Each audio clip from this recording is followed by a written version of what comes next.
Entro poche ore arriverà la decisione sulle possibili restrizioni da attuare nel Paese.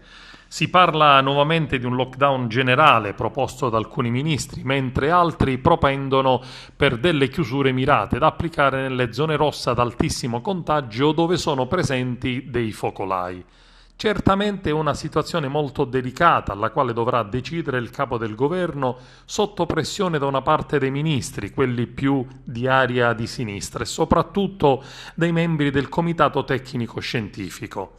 Si aspetterà fino a domani per avere un quadro più aggiornato al fine di sottoporlo alla cabina di regia riunitasi ieri pomeriggio a Palazzo Chigi, sotto la presidenza di Mario Draghi, poi rinviata ad oggi per assumere la decisione durante il Consiglio dei Ministri previsto per domani venerdì. Dopo oltre un'ora e mezzo di discussione sulla necessità di nuove restrizioni, si è deciso di rinviare il tutto non appena arriveranno i dati da parte dell'Istituto Superiore di Sanità. Oggi stesso è in programma il confronto con le regioni, tra loro divise sulle decisioni da adottare. C'è chi sostiene che le misure possano essere attivate già da sabato, anche se i tempi sono troppo ravvicinati. La valutazione del Comitato e del Governo è dettata dall'impennata dei contagi e soprattutto dalle varianti del coronavirus e l'aumento dei pazienti ricoverati in terapia intensiva.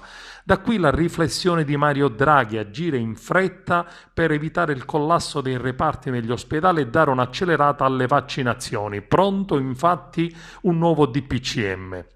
Draghi dovrà mediare la delicata situazione politica del fronte con i capi delegazione della maggioranza, cercando di trovare una mediazione tra i rigoristi come Speranza e Franceschini e c'è chi invece vorrebbe misure più blande come la Lega e Forza Italia. Le ipotesi che circolano sono quelle di weekend blindati con ristoranti e bar chiusi e zone rosse automatiche quando l'incidenza dei casi settimanali supera i 250 ogni 100.000 abitanti o in caso di focolai dovuto alle nuove varianti. I rigoristi però vorrebbero un lockdown totale almeno per 3 settimane. I presidenti di regione che incontreranno oggi i ministri Speranza e Gelmini sono d'accordo sulla necessità di una nuova stretta.